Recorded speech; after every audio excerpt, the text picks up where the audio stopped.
Good evening, everyone. Good evening. Tonight we have a great program. We're going to deal with the issue of trauma, and we have an excellent guest tonight. Dr. Powell will be speaking to us. She's a board certified psychiatrist, so we're excited about tonight just to get some information to our community to educate us about trauma. I also want to let our other hosts introduce themselves. All right, I'm Linda Factory, and I'm the financial treasurer of No Sister Left Behind, and it's good to be back, and I'm looking so forward to this conversation tonight. I know it's going to help a lot of people. Well, welcome. I'm so happy to have you here tonight. I have missed this platform, and I'm really looking forward to the content tonight. We have Dr. Powell, and I'm telling you, if you've never heard Dr. Powell speak before, you're in for a treat tonight. And so what I'd like for everybody to do is to hit your share button right now. Hit your share button. Share this information with someone. It may be a month from now. However, this information will surely help someone. If it doesn't help you, it will definitely help someone.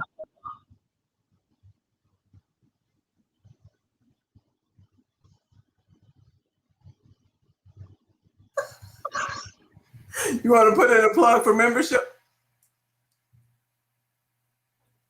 Well, I think I will. Membership, as you know, membership is the heart of this organization. Membership helps us to do the things that we do, the day-to-day operations, the programs that we present to the community. And so if you're not already a membership, and I want to thank all those who actually joined this week, thank you so much.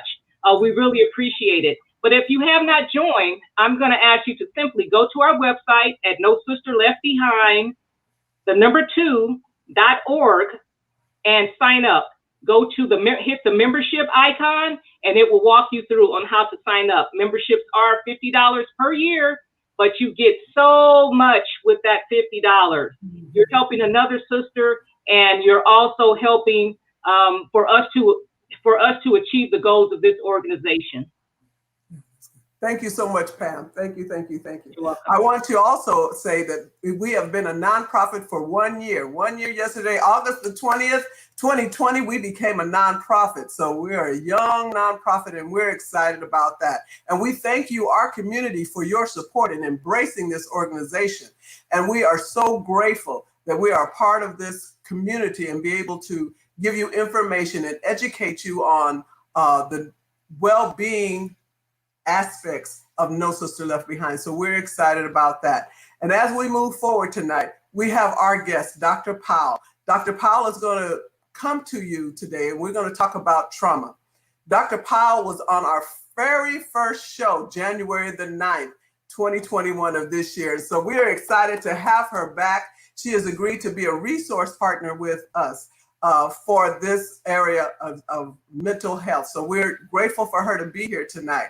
And so I'm going to bring on Dr. Powell and let her tell you just a little bit about herself, and we're going to get on into the questioning in our conversation tonight. Dr. Powell? Great. Well, good evening, and thank you for having me again.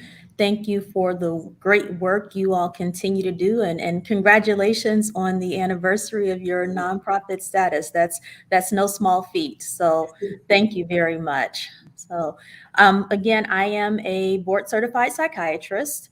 I am not currently in clinical practice, but in the past, my clinical practice has focused on people with severe mental illness, which includes depression, anxiety, bipolar, schizophrenia, mostly focusing on medication management because that's the main focus for psychiatrists, but partnering closely with psychologists and therapists because, as we know, medication is only a small piece of treatment. And for some people, it's not part of their treatment at all. So that is what my clinical background is. Currently, I'm in administration. I'm hoping to have a larger footprint and a larger impact on the mental health community as a whole. but very happy to still have the opportunity to participate in events like this, because this is really what I went into psychiatry for, was to be able to have an impact for us and our community. So thank you again for having me. I really do appreciate the opportunity. So I don't know who's going to start with the questions, but I know we're all muted to prevent the feedback we are having. Well. Let's get into it then. How are you doing tonight, Dr. Powell? I am doing fabulous. How are Great. you? You're looking good. Well, thank you. Thank you. You know, with this 18 months or however long we've been in lockdown, you know, I don't have the opportunity to get dressed up or made up often. So I've already sent a text to some people saying, since I'm made up, can we go someplace afterwards? Right. Okay. Well, since we're talking about trauma, we first want to ask you, explain to us what trauma actually is. Mm-hmm. Sure. Great question. And I know that a lot of times we think of trauma, and most times when people think of trauma, they think of someone who, especially in our group that we're focusing on, someone who may have been sexually assaulted or a car accident. And those are types of trauma, but trauma is so much more. So like someone who's been sexually assaulted or robbed at gunpoint or in a car accident or a hurricane, those are all what we call acute traumas. So there was an incident that happened, usually one time. It's something that is significant, that affects us, usually in a negative way. But there are so many other types of trauma. When you look it up, by definition, they usually separate it into three categories: acute trauma, chronic trauma, and complex trauma. So again, the acute trauma is usually going to be that one-time incident, something that is big.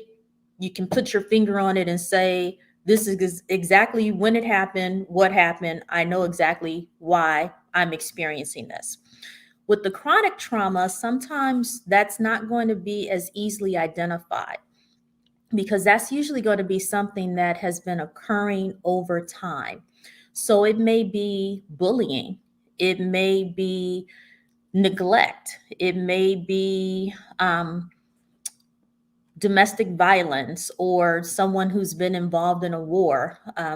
As many of you know, I'm from Chicago, so unfortunately, it took me a minute to see it, but you know, I was traumatized by all of the violence that takes place on a regular daily basis in Chicago.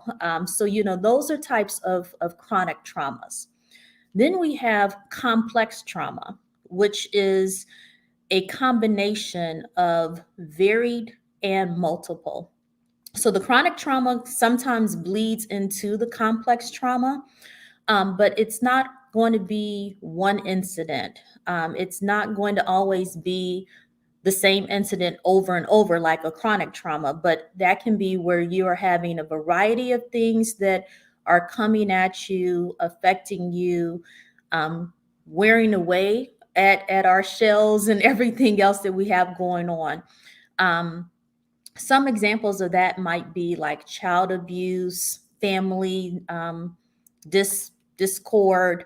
So those are the different types of trauma. And again, sometimes it's going to be a one-time thing where you've been attacked. Sometimes it's going to be the constant where it's just there repeatedly. And it may be a low level where it's just eating away at you slowly and you don't even realize it. And then sometimes it's going to be a combination of things that are coming at you from different angles. You know, I joke, I don't joke. I used to joke until I was like, no, this isn't funny. I have some friends who have told me about just the letdown that they had growing up and some of the expectations they had. And, you know, I told them, I said, you know, you're traumatized. And they were like, no, I'm not. I'm like, yeah, you are. And they explained how, their father would be coming to see them. And he was coming.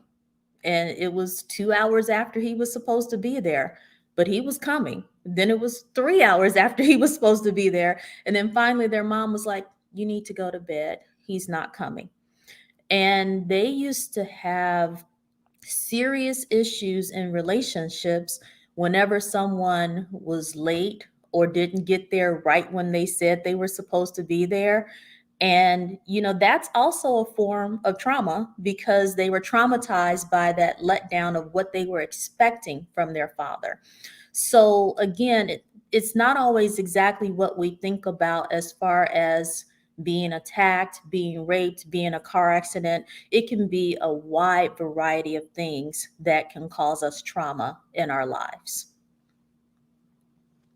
All right, very, very good. So we have the acute trauma, we have chronic, and then we have complex. Yes. Okay, very good. So basically, what does trauma look like? Mm-hmm. Great question. What I tell people is grab a mirror, look in the mirror. That's what trauma is going to look like, because we've all had some sort of trauma.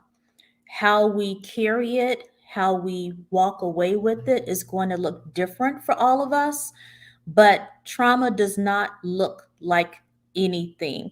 So if you're walking out the door expecting someone who has been traumatized or experienced some sort of trauma to look beat up, hair undone, clothes raggedy, um, that's not necessarily what you're going to see. Now, that may be someone, especially if they're in that acute phase and they're still, dealing with it or trying to come out of it. But sometimes trauma is the person who looks perfectly impeccable every time they walk out of the door with no hair out of place, makeup done down to the T, as if they are a runway model. Sometimes that's what trauma looks like.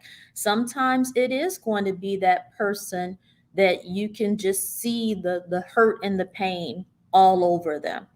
But there is nothing that helps us to define what trauma looks like, because no one is going to experience it the same. There are some people that are very resilient. I think we're all resilient. We just all have our own path and we have our own timeline to get to our destination.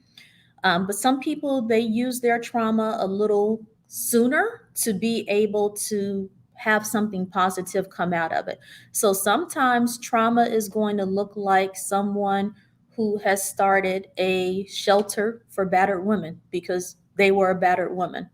Sometimes it's going to look like Tyler Perry, who is taking some of his traumatic experiences and putting it on the big screen for entertainment and for people to have their outlet. But sometimes it is going to look like depression, anxiety.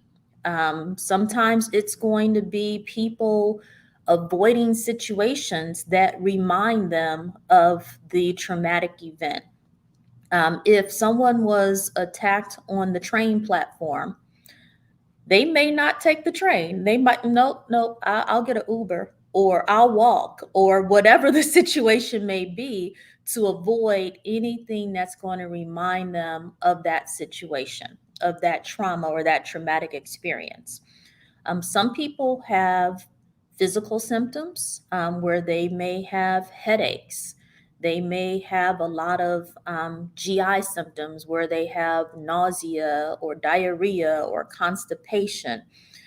There's some people that are very emotionally labile, like you will be talking to them and everything seems fine. Next minute, they are sitting there crying, and you have no idea what just triggered them. And sometimes nothing triggered them that, happened in the conversation. It can be things that were going on in their head.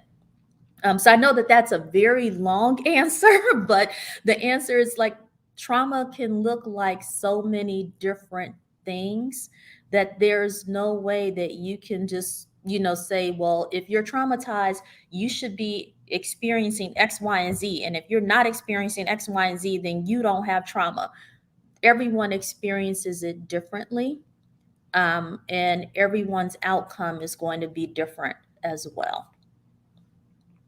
So everyone has experienced trauma in some respect or another. Is that what you're saying?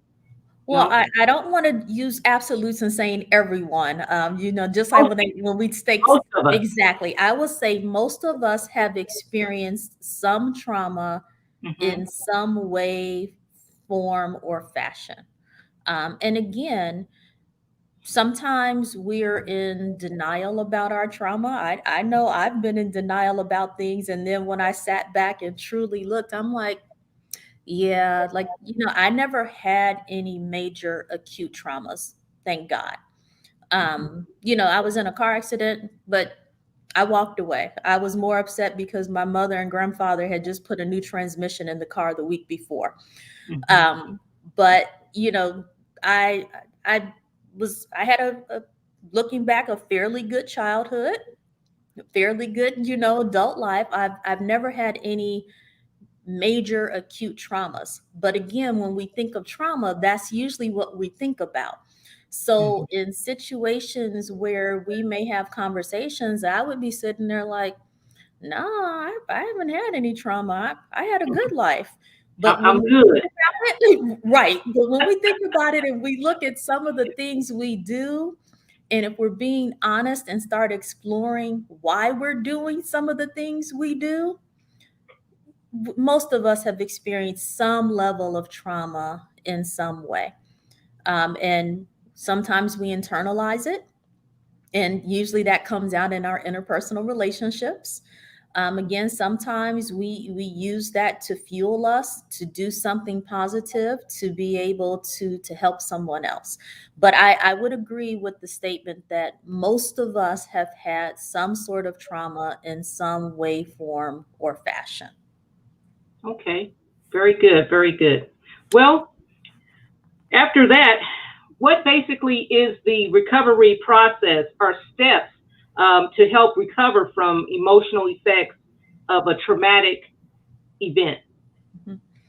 So, the same way that everyone handles trauma differently and it presents differently for everyone, there isn't a step one, step two, step three. Um, I would say for the most part, step one, I think, does have to be acceptance of the fact that there has been some sort of trauma. Because if we don't accept that we have had some sort of trauma, we can't start to take the steps to address whatever that trauma is. Um, my son, who is a student at USC, he's funny because he told me, he said, going to the chiropractor is just like going to therapy. You end up going forever and you're going to be relying on them forever. And I said, well, let me stop you there. There are different types of therapy. So if you are doing what we call supportive therapy, and you don't start building support networks outside of that therapy, then yeah, you're going to be going to supportive therapy forever because you're going to need that support. But I was like, but that's not the only type of therapy. And one of the therapies that's used most effectively with trauma is what we call a trauma informed care. So we were chit chatting, the four of us were chit chatting before we went live, and there was some right, I won't tell it all, but there was some conversation about the type of people that we seek out when we are looking for care. And let's be real, when I opened, I had used to have a private practice in Chicago. I was a women's mental health specialist. So other than working with OB-GYNs, there was no other advertising I did. 95% of my clientele were African Americans. I did not go seeking African American patients. They sought me because they were like, I want an African American doctor, because there are just different things that are part of the treatment some cultural things that just can't be taught and can't be learned. Yeah. So the same thing goes when you're looking for your treatment. You can't just say, I've been traumatized, I'm going to go for therapy. And you go with someone who doesn't have any experience in treating trauma. So there is what we call trauma informed care. And actually, looking, if you all look at the scroll at the bottom, there are 2 therapists who are listed who have specialized training in dealing with trauma, grief, bereavement. So we want to make sure that you're not just going and doing what people call talk therapy, which is supportive therapy, because that's great to be able to get it out, but it's not necessarily going to be able to help you through the steps of moving through what you're dealing with. So you want to make sure that you're doing trauma informed therapy or trauma informed care. There's also a type of therapy called cognitive behavioral therapy. Um, Based on the name, cognitive, you have to think about what's going on and being able to address things. You look at the behaviors that go with what's going on, and the therapy is linking how your behaviors are related to your thoughts. So, cognitive behavioral therapy is another form of therapy that has been shown to be very effective in treating trauma.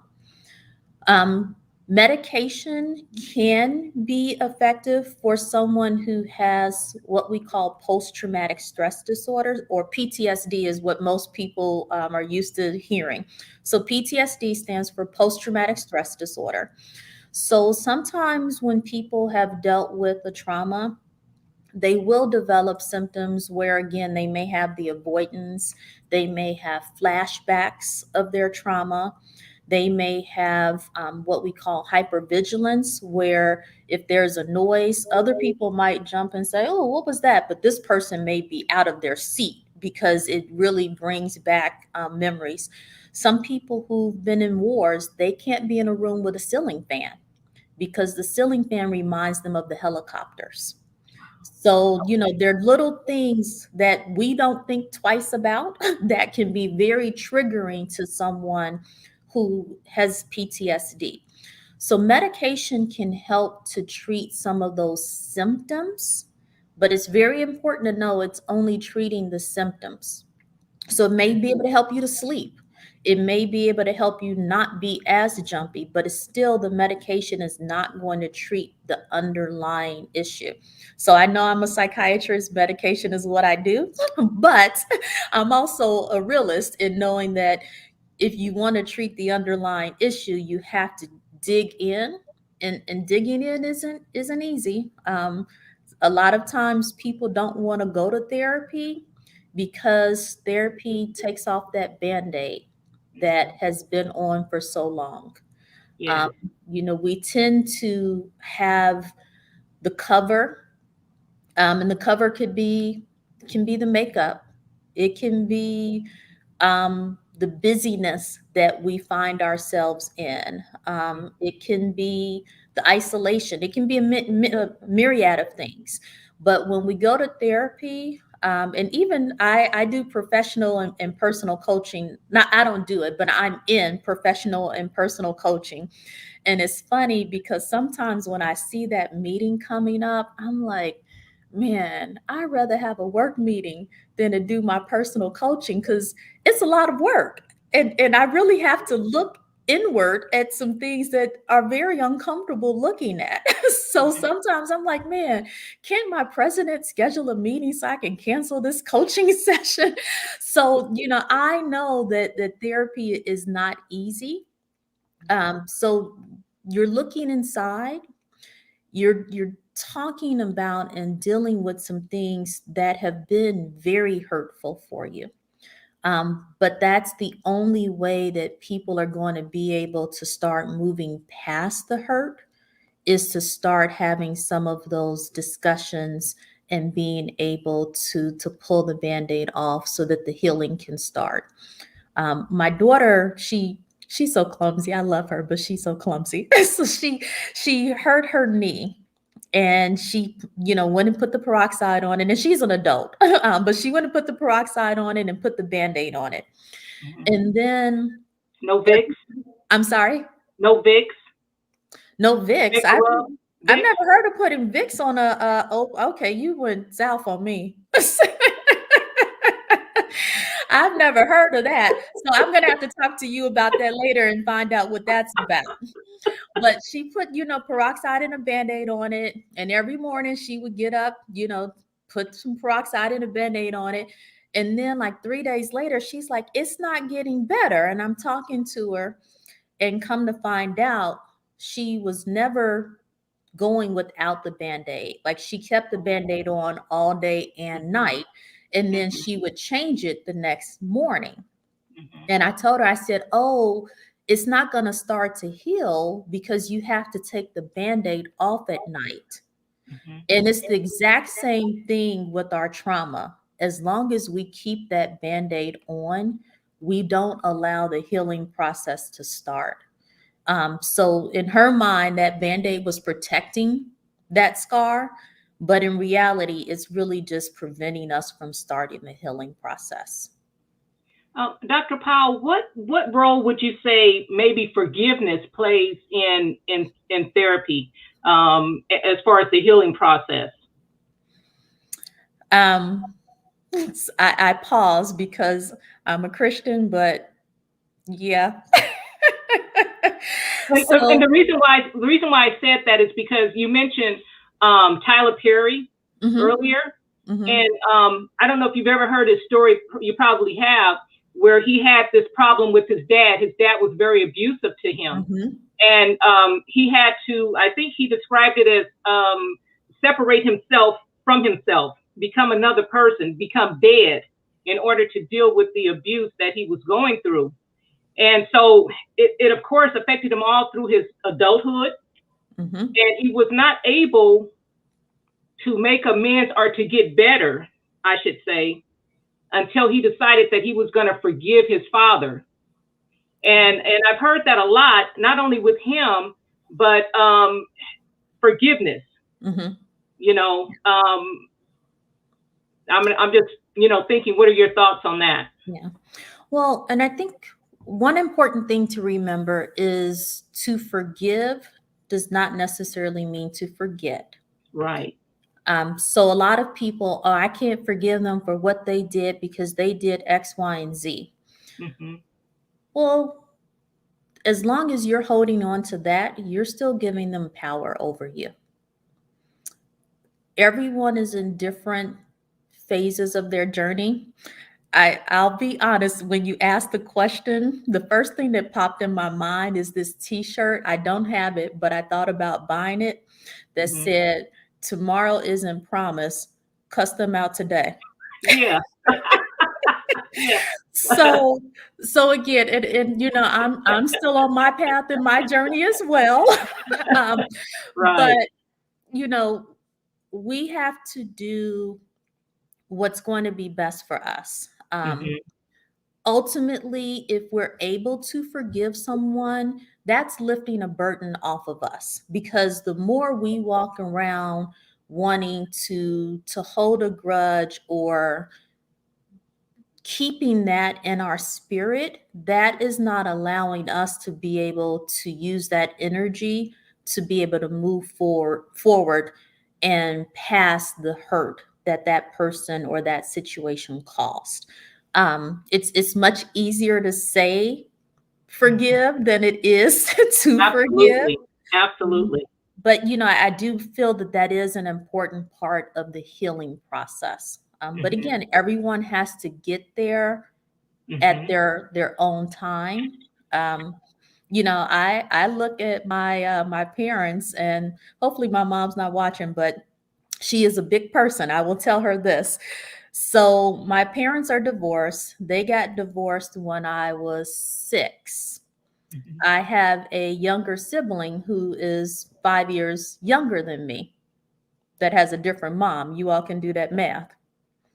My mom and my stepmother will sit at a party together, and they will get up and line dance together and everything else. And the first time I witnessed it, I'm sitting there looking, I'm like, is this what, hopefully it's not about to go down, and I asked my mom, I said, how, do you do that? And she's like, I'm over it. And she probably saved me from some heartache. So, she was not sitting there holding a grudge.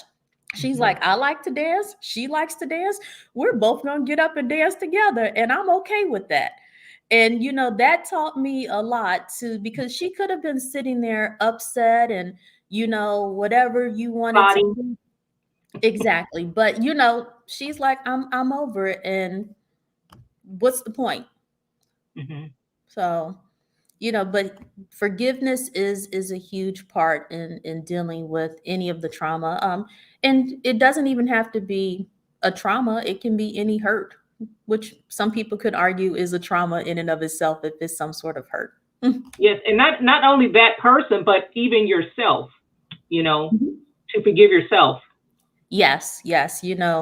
My pastor says 2021 is the year of grace. Mm. And that's actually something that I have been trying to practice, is showing others grace, giving myself grace, but then also being able to accept grace from others, because that is also part of the journey, because we can be very harsh on ourselves and cause Mhm. ourselves some trauma as well. Yes. Hmm. Yeah. Yes. Linda, I saw you came off of mute. Were you going to say something? Yeah, I was just going to ask the question, Dr. Powell. Oh. Okay, I was just going to ask the question. Is it possible to separate your emotional experience of a trauma? Because often when you think of something that traumatized you, whether it was physical or, um, is it possible, as when you go through therapy, to be able to control the emotional side of it, Mm. of the trauma? So that is part of the goal of therapy, Okay. is to be able to hone in on what Mhm. the emotional side of that trauma is. Okay. Because there are some things that, some people can easily identify. So let's say, again, if it's you were attacked on a train platform, it's very easy to identify, I'm avoiding trains because of this. It's Mhm. not always easy to identify, I'm I'm real snarky or real short with people Mhm. because of this is what happened. So Mhm. that's the whole purpose of the therapy, is being able to start controlling and addressing the emotional parts of the trauma. The physical symptoms that come with it, again, are a manifestation of the emotional. So again, even if you take some medication to help you sleep or to calm down the GI symptoms of the diarrhea or the nausea or whatever, again, that's only addressing what is coming out physically, which is a result of the emotional, which is why you're going to have to do therapy and be actively engaged to be able to address the emotional underlines of the trauma.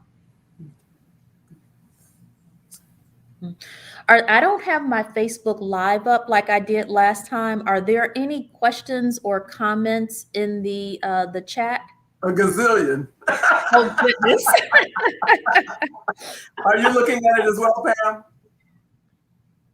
Oh, I'm sorry. Are you looking at it as well? Yeah, we have quite a bit. What time do we have? We have 6:33. Did you want to answer a question or two, Dr. Powell? Sure, unless you all had some other questions that you wanted to go through. Yeah, I think we have. Pam, are you complete with the questions? I think that was it. I just mainly wanted to address the emotional side of trauma, but like you explained, that it's the therapy that helps in that. I want to say that Deborah had something up here that was a question. Let's see. She was the first one I saw. Uh,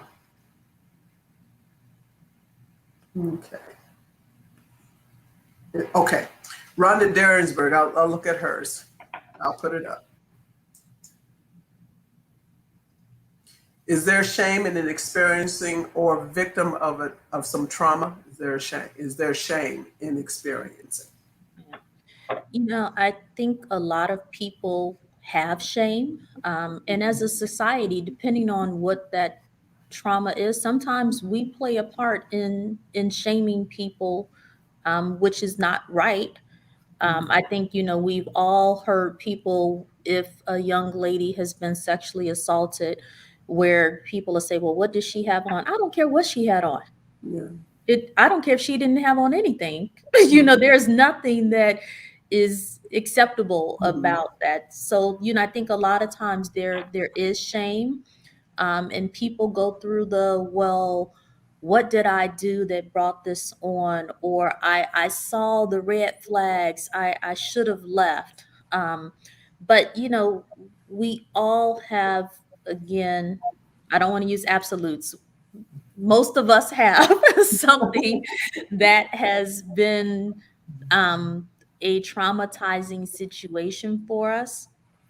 Even if we did see red flags that we could have acted on, and left the situation, reality is something bad happened to us that we didn't deserve and that we didn't ask for. And there's nothing that we should be ashamed of because something bad happened to us.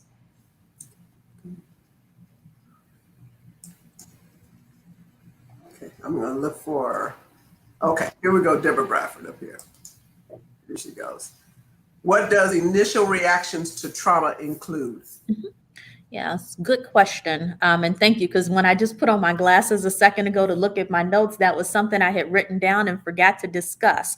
So some of the initial reactions, especially if it is an acute trauma, will sometimes include shock, like, I don't believe that just happened to me. Sometimes it will include grief, and sometimes it includes denial as well, where we act as if it didn't happen, or, just being in disbelief. But for the acute trauma, those are usually some of the initial reactions. Again, depending on what the trauma is, sometimes people will isolate and not go out. Some of that is also related to some of the shame from the previous question, where people feel that we can look at them and know what took place. Or if other people do know what took place, sometimes they don't want to go around people, for them to ask, or they feel that they're looking at them in a certain way. But usually the initial symptoms or reactions are going to be shock, grief, denial, some isolation. Some people have some depression and anxiety as well. But again, those are usually from the acute traumas. Okay, thank you. Vicky Kemp has a question. Um, do you see it, or would you like for me to read it? If you see it, just go ahead and read it. Yes. She's asking tonight, why do people deny therapy when they know they need it and when they know they need help? How can we encourage them gently? Great question. And there are a myriad of reasons that people deny therapy. Some of it is the stigma, and people feel that they will be viewed as being weak if they are going to therapy. In our culture, historically, we don't go to psychiatrists or therapists, we go to church. So I'm loving the person who asked this question. So, because she's in a position where she really can be an influence and help people because of who she is and where she is. So for people who don't know, the person who asked the question is, some people get offended when they say first lady. So, but I'll say it, and please, I hope you're not offended by that. She's the first lady of a church here in Bakersfield. She's my So first lady. Certainly. That's right. That's right. So, a lot of times, again, in our culture and our community, we don't go to therapy or psychiatrists. We go to church. So, if the church is able to support that, yes, you need to pray, you need to have God first, but sometimes God has put that resource in your life because you need a little bit more in addition to the prayer and having God first. So I always recommend, and the church I went to in Chicago, they would do mental health series. They had a mental health ministry, so when they see that it's the support and acknowledgement is coming from the church, that helps, because the same way that they were saying, have the churches give out the vaccines, people to get it then. We do listen to and we believe what our church leaders are telling us, and especially when it comes to mental health and therapy, that is something that, from that standpoint, letting them know that it's not a weakness. It is a resource. As I said back in January in our first session, if you had diabetes and the doctor told you you needed to be on medication, you may say, okay, well, I don't want to do medication. What can I do first? And they're going to give you a regimen for your diet and exercise. They may refer you to a nutritionist. This is no different. I liken the therapist to the nutritionist or the personal trainer.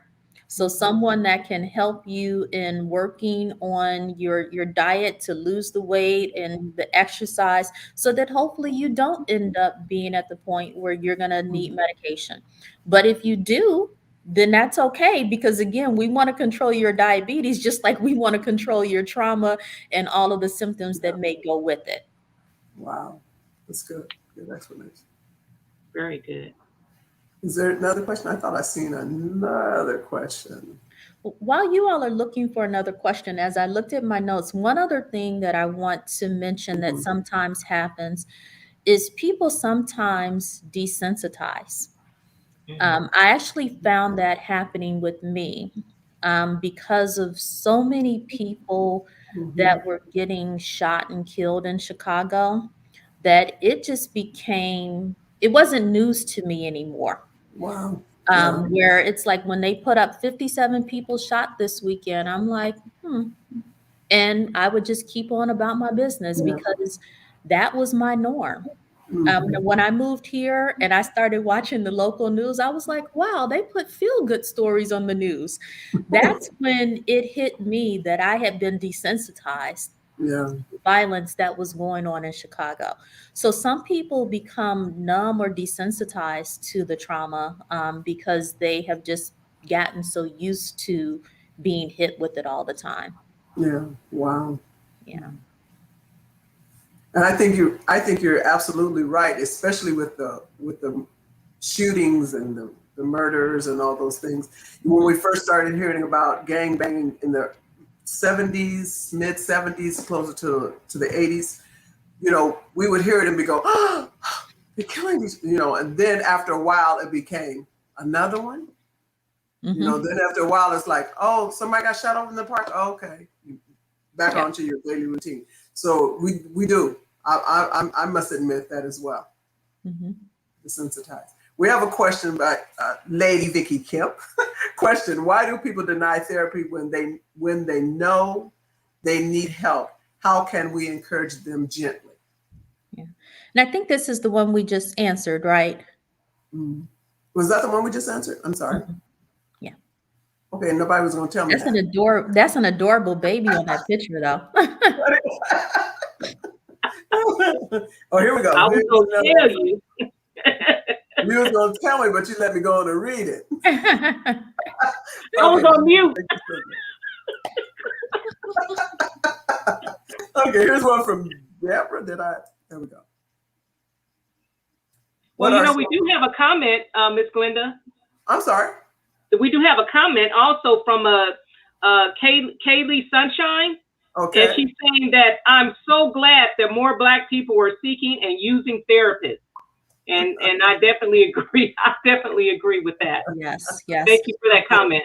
Yep, I agree, Callie. And it's one thing that this pandemic has done. It's unfortunate because more people are dealing with mental health issues, depression, anxiety. But with the pandemic, more people are openly talking about mental health issues, going to therapy. So more people are seeking therapy. Unfortunately, there is a shortage of mental health professionals, both Wow. therapists as well as psychiatrists. Mhm. In my position, I'm over the prescriber recruitment for my company, and we currently have 55 vacancies throughout California and the Pacific Wow. Northwest. So I'm scrambling and we're trying, but I'm happy to see that the need is there. So one thing I always encourage people is if you're going to participate in any sort of mental health treatment, don't delay, because sometimes what happens is you put it off for a month or two. And then when you finally decide, okay, I'm going to go, you call, and then the first availability may not be for another month. Wow. And then we get discouraged and we're like, forget it. So Yeah. I am happy to see that more people are engaging in treatment. With COVID, more insurance companies are allowing virtual sessions. So we don't even have to fully get dressed. You at least have to put something on from the waist up, but we don't have to fully dress. We don't have to leave out of our house. We can get the help we need from Yeah. virtual platforms. And hopefully, a lot of that will continue even once some of the emergency orders that were put in place for the pandemic are retired by the government. But yes, more people are seeking. If there's anyone out there listening that's thinking about career choices, mental health, you will never be unemployed unless you opt to be. So that may be something that you want to consider if we have any people out there that are thinking about which direction they want to go for their career. That's good. That's good. Okay, Deborah says, what are some psychological symptoms of racial trauma? So Deborah must have been in the pre-live room as well, Right. because we were talking about how, when we walk into a room, everyone sees that we're Black. Anyone else can walk into a room and you don't know much about them. You don't know if they are smart or dumb. You don't know if they are rich or poor. You don't know what their educational level is. But when we walk in, everyone already sees that we're Black and they already have some preconceived notions about us because of the fact that we're Black. Um, actually, all of these months and years run together for me since the pandemic started. But sometime within this past 18 months, I did an interview for Channel 23 on racial trauma, and they were asking, can racism be traumatic? And I'm like, absolutely, it can be a traumatic experience. So, a lot of times in the professional arena, sometimes racial trauma can look like where we are having second thoughts and second guessing everything we do, where we have imposter syndrome, like, should I really be at this table? It can be Wow. anxiety about our performance. Everyone, I won't say everyone, a lot of people I know that are in high performing positions that are of minority background, we find ourselves doing twice as much work because we feel that there is twice as much scrutiny on our performance and our delivery compared to our counterparts. So there's anxiety that's related to racial trauma. Sometimes there's fear, where people don't want to go to certain areas, or don't go over there. That's the sundown town. So there's Right. the fear, the avoidance. So there's a lot of things that go along with racial trauma, that a lot of people don't think about, because again, it's not an acute trauma unless someone, calls you into your face and spits in your face. Usually they're not that bold and blatant. So usually the racial trauma is going to be in the chronic category. And that's where a lot of people don't even realize we're being traumatized, because it's been so pervasive and underlying for years that a lot of times it goes unnoticed. But great question, Deborah. Okay. I think I saw one up here. Here we go. Miss Carol Holland. Let me put her up. Does the emotional trauma continue to exacerbate, get worse over time? Is it better to get therapy soon after the traumatic incident? Mm-hmm. So great question, Deborah. And that varies by person. Everyone's resiliency is different. So there are some people that they have a trauma, and then depending on what's going on in their life, there may be things that stack on top of that trauma that can make it worse over time. There's some people that have a trauma, and they either have natural remedies. I won't say remedies, but things that they have done to get past it, with pulling in their support network, putting their time and efforts into volunteering. So it's different for everyone. I'm always of the school of thought of sooner is better because again, you don't want something to continue to brew. And I still look at things because I'm real big on not separating the head from the body. I view it the same as if I had an infection, I might wait a day or two to see, okay, what's going on. But after that, I'm going to the doctor because I don't want the infection to get worse. And it's the same thing where if there's some trauma, I might wait, a week or two and see, how am I feeling? But if you're not sleeping, if you're avoiding things, if you're snapping off on people, it's important for you to go ahead and get the treatment sooner than later so that it doesn't continue. But again, there are people that they are able to not be in formal therapy or formal treatment and address some of the things on their own with their own network. Wow, that's good. Do we have any more questions? Vicky Vicky Calder. Okay, here we go. What do you do when a person uses trauma as a means to justify bad behaviors or negative outbursts? Wow. That's good. That is a great question. I've witnessed it. I've handled it better sometimes than others. Like I said, I'm still on my journey and my path as well. So I think a lot of this is going to depend on what your relationship is with the person. But what I would recommend is validate what it is that they experience. I'm sorry, that sounds like a very tough situation to have been in. I couldn't imagine going through that. There are some resources that can help you. And here are some of those resources. If the bad behavior or negative outburst is addressed at me, of course, I'm not usually as calm with it. Again, I'm still on my journey. But I also have shared, I'm sorry that happened to you. However, you speaking to me in that tone is not going to help either of us. What can I do to help you to get past this? So what I try to acknowledge what they've dealt with. I call out that the behavior is not appropriate. It's not going to help them in dealing with their trauma to treat other people badly. And then here are some resources to help you.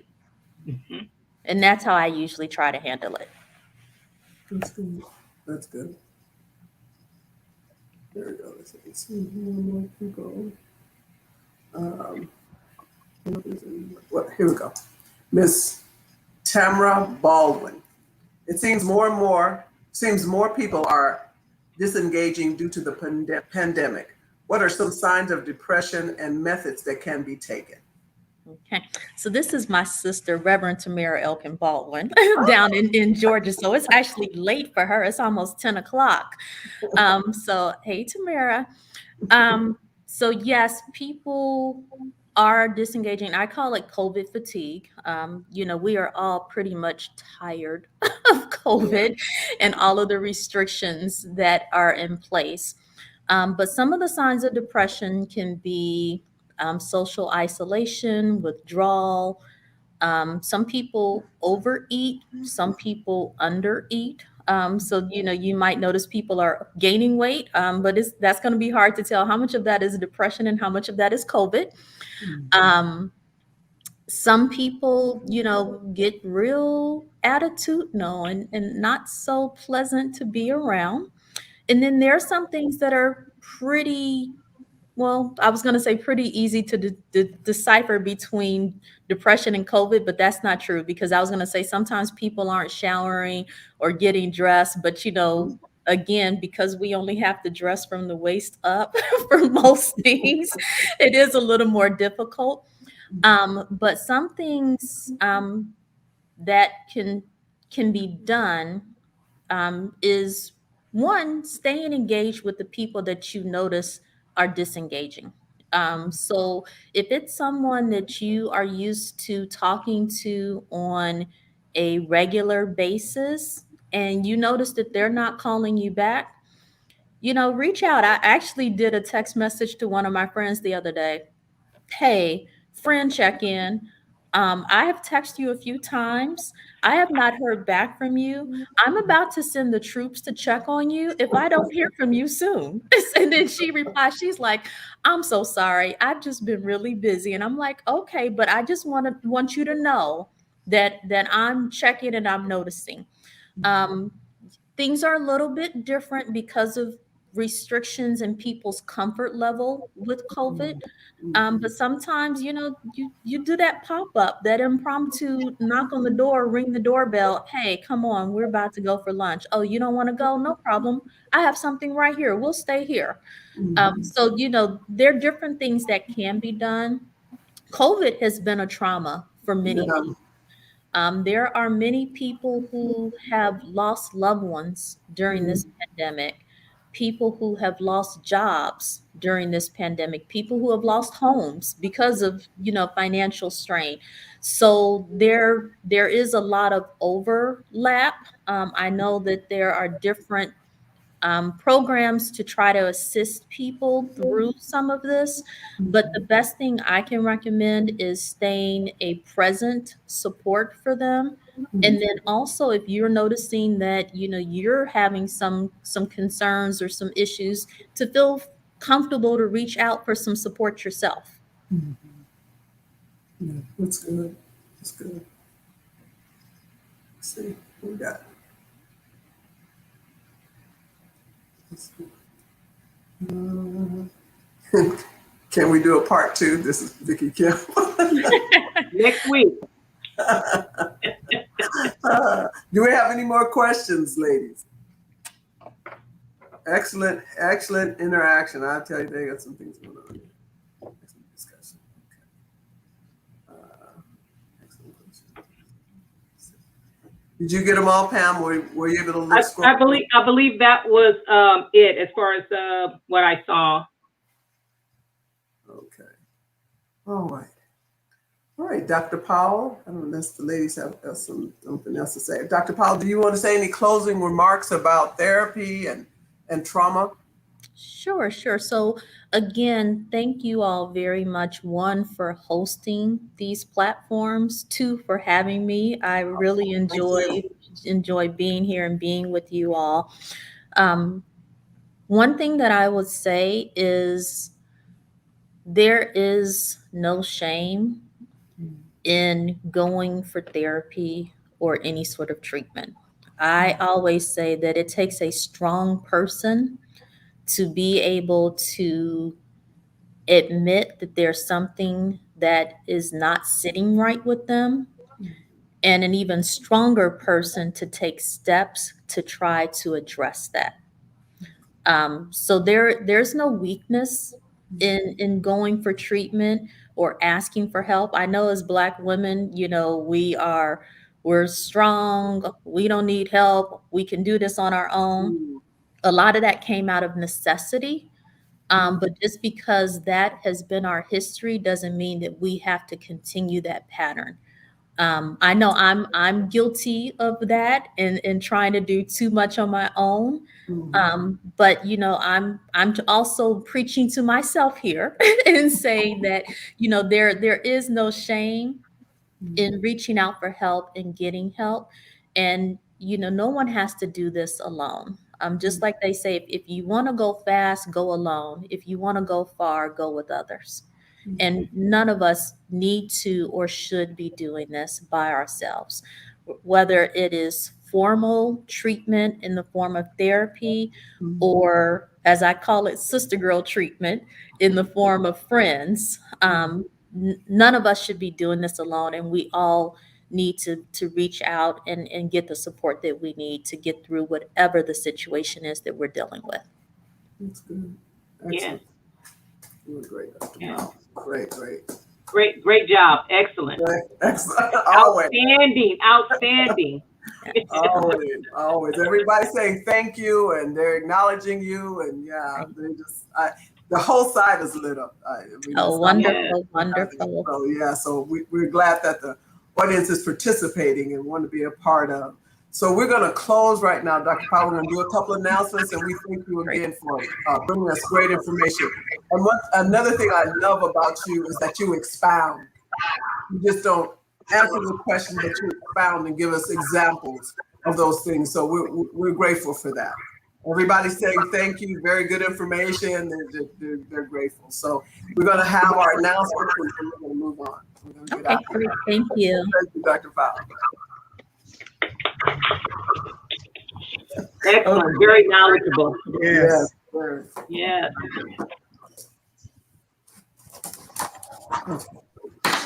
Okay, so as far as our announcements go, next week, August 28th, Saturday at 6 p.m. again, we will have two guests, individuals who have experienced traumatic events in their lives, and they have been so gracious to agree to come and to talk about that. Not only that, we'll also have Naisha Davis here, and we will have Stephanie Prince. And Naisha Davis is a licensed clinical psychologist. Okay. And and Stephanie Prince is a grief counselor. And so we look forward, we've had them both on our program before, and we look forward to the information that they will bring us next week. Pam, I just wanted to just make one correction. Naisha will be on next week with the other two guests that have the traumatic experience, but Stephanie Prince won't be on until the following week. Oh. I'm sorry. Just wanted to make sure, I don't want Stephanie to go. Sorry about that, but we look forward to seeing Naisha Davis next week. She's a brilliant psychologist, yes, and has done a lot of work here in the community, continues to do a lot of work here in Kern County. So we look forward to having her and sharing with her next week. Yeah. Also, we completed the higher educational empowerment program. Woohoo! And what does that actually mean? What does that actually mean? What happened? What happened? We had 7 participants, and yes. all 7 of them actually went through the program. And we're excited because then we gave them a certificate of participation. And, we started out small, but we're excited that those young ladies hung in there with the program, and they completed the program. We had three of them that were already in college, had already enrolled in college before they started our program, and they merely said that they just wanted the support, and we plan on giving them that support. So I want to thank you, our community, for giving in any type of way that you have, whether it's been money or whether it's been encouragement or whether it's been your prayers. We truly, truly appreciate you, what you have done, and continue to keep that cohort of women in your prayers. We will begin again in October. We're going to have our second session. So if you're thinking about signing up for our higher education empowerment program, please go onto our website, No Sister Left Behind, 2.org, and go under the programs and look for our higher education empowerment program application, and just fill that out, and we'll contact you immediately to let us know that you want to be in that program. We hope that the program was broadcast also on our NSLB live stream. So if you were encouraged by that, please let us know and fill out that application.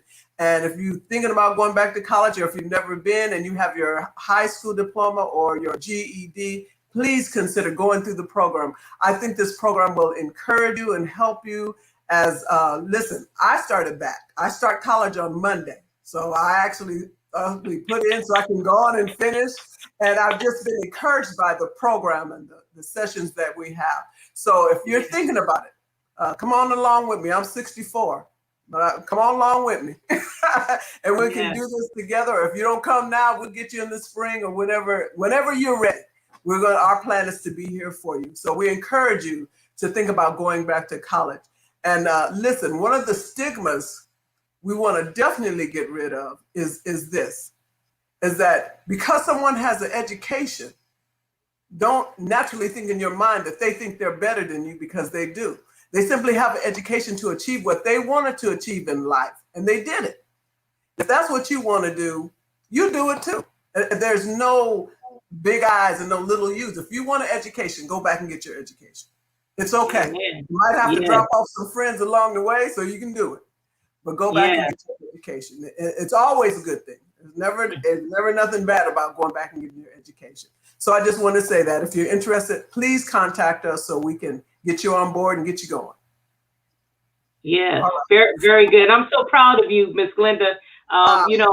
Just to take on college along with all the work that you do here tirelessly. And I truly appreciate it, because you work from morning till night. When I'm asleep, you're working. And I love the love that you have for other women. And it just shows in everything that you do.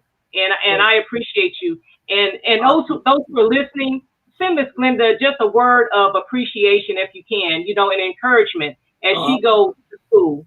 Just tell her that you love her. Tell her that you're there for her. And it will mean a lot to her and to all of us as well.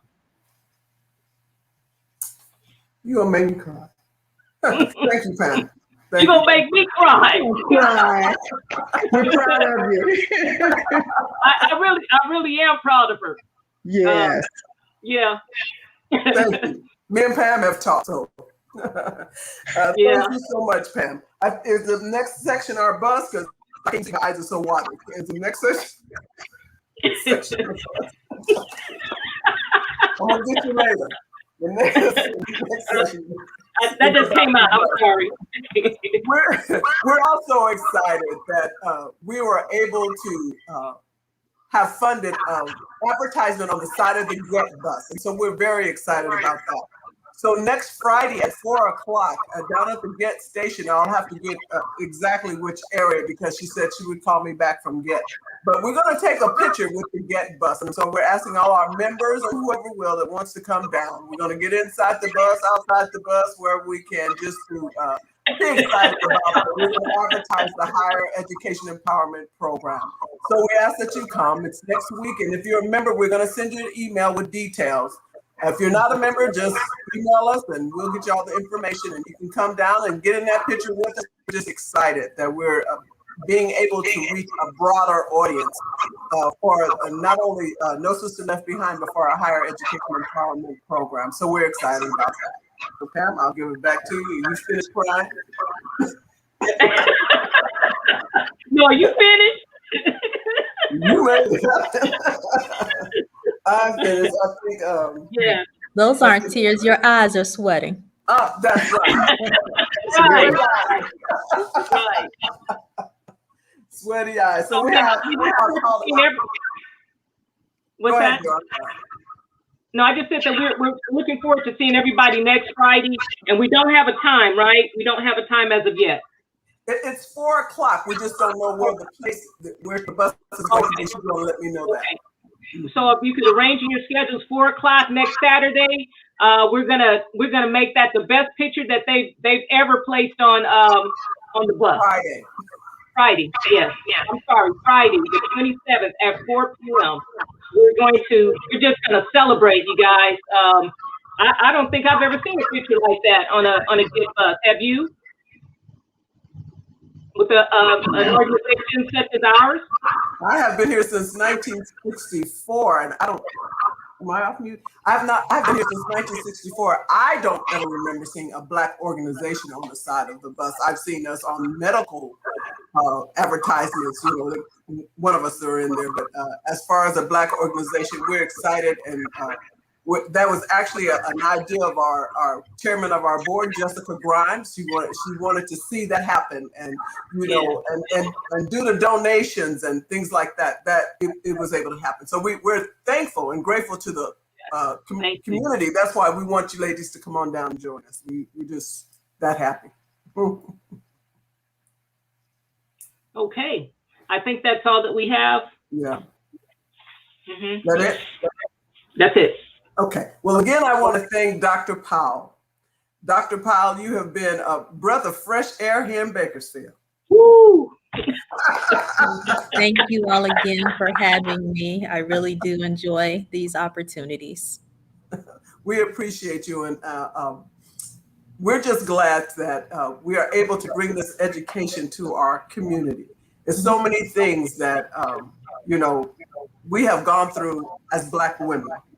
You know, that we're starting to address and to be okay with addressing it. So, and I thank you for being so forthright and using the examples that you use, you know, your family, you know, the Band-Aid, you know, different things that you use to get across the point of the need for therapy. And we're grateful to you for that. And I think you are the first Black psychiatrist in Bakersfield that I've ever heard of. I'm not saying that they're not out there, but I'm so proud of you as well. So I thank you for coming on and taking the time to be a part of this. I remember the first time I talked to you about it, you were just like, yes, wow, I love her. Yeah, everything about what we were trying to do here, No Sister Left Behind. And I appreciate you. And immediately, I remember that night, you became a member that night while we were talking. and registered as a member. So we thank you so much. And we thank you that we're able to have you as a resource for our organization. We appreciate you, Dr. Powell. You've been a blessing to this organization. And we thank you so much for helping all of us. All of us.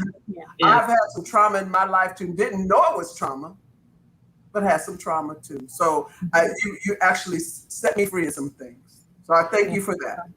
Thank you so much. Thank you, thank you, thank you. Anybody else got anything else? What time we got? If there's nothing else, we want to thank our audience tonight for being and cheering on Dr. Powell. Your name is always and being here and asking questions. And I thank you that you're asking questions because that gets the information out. Somebody might be thinking it, but they're not going to say it. So I thank you so much for asking the questions. And we thank you always for supporting No Sister Left Behind and this platform that we have to bring more education and information about our well-being. Thank you, thank you, thank you so much. And we'll see you next weekend for another program on trauma. Thank you. Everybody have a great night. Thank you. Awesome.